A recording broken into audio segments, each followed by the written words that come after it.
Então, Caio, eu queria falar um pouquinho contigo. Você falou que vê, né, essa extensão, e a gente já começa a sentir essas pressões, esses impactos, até pelos resultados das empresas, que eles acabam divulgando, né, principalmente as empresas ligadas à mineração, o relatório de produção, e depois vem o resultado efetivamente.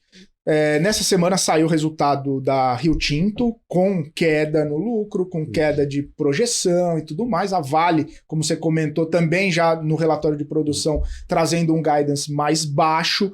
Então, essa perspectiva das empresas, se a gente for olhar no resultado delas, também confirma essa sua visão de short no setor, porque as empresas não vão entregar o que se propunham, e aí essa análise também a gente consegue ver no dia a dia ali na cotação do minério de ferro, que também não vai entregar o que se propõe. Então, olhando resultados, olhando projeções, olhando minério de ferro, esse é o contexto, esse é o cenário que continua confirmando a tese. Perfeitamente. Os resultados das empresas que a gente tem visto têm confirmado.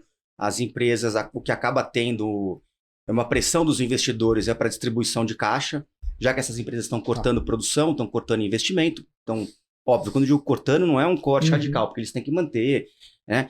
O investidor, é um pouco aquilo que eu estava falando de alocação de capital, especialmente investidor estrangeiro, nas empresas de commodities que acumularam bastante caixa nos últimos quarters por conta dos bons preços, elas estão sendo muito cobradas, entre aspas, ou melhor dizendo, o investidor está dando prêmio para as empresas que estão dispostas a distribuir, a retornar esse caixa para o acionista, seja via dividendo, seja via recompra de ações.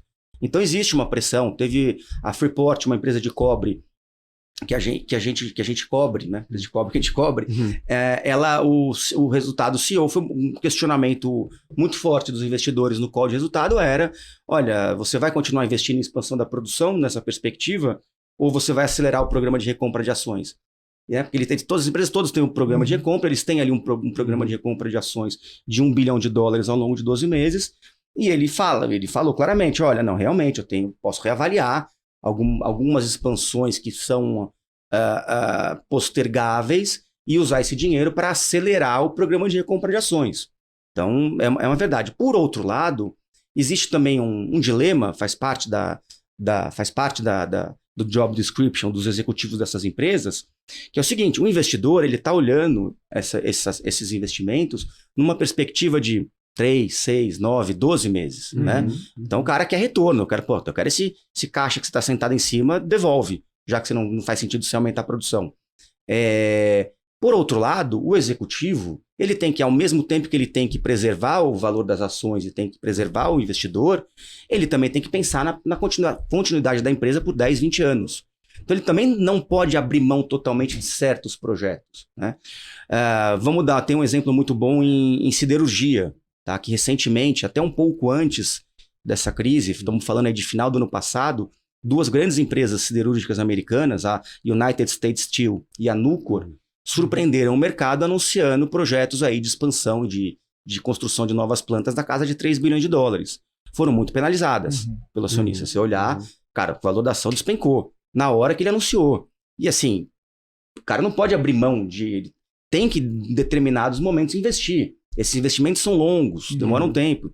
E aí, então, o cara falou, aproveitar que eu estou num momento de caixa, um momento favorável para fazer esse investimento. O mercado penaliza, mas eles também estão no papel deles. Mas eu estou no meu também de tentar me aproveitar dessas situações e ter uma perspectiva negativa com algumas dessas empresas.